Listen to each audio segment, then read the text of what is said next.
Using opposites in your lyrics can be really effective, but only if you do it the right way and you avoid a couple of pitfalls. So, what I'm talking about is if a line contains two words with the opposite meaning, so like dark, light, There's an example that comes to mind is a Donovan Wood song called That Hotel.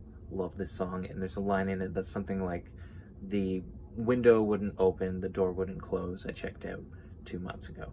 And he's describing this terrible hotel that he was living in.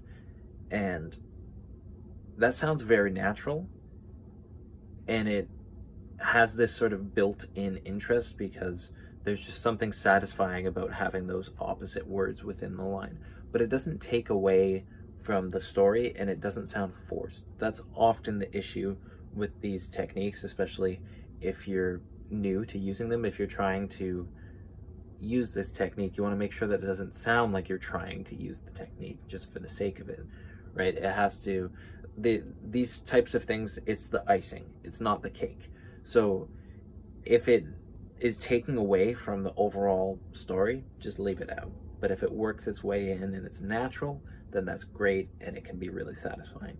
Another kind of variation that you can do is to have an opposite that's not like super on the nose. So with the light dark example, it could be dark and pale instead of light, or it could be light and charcoal, maybe, something that's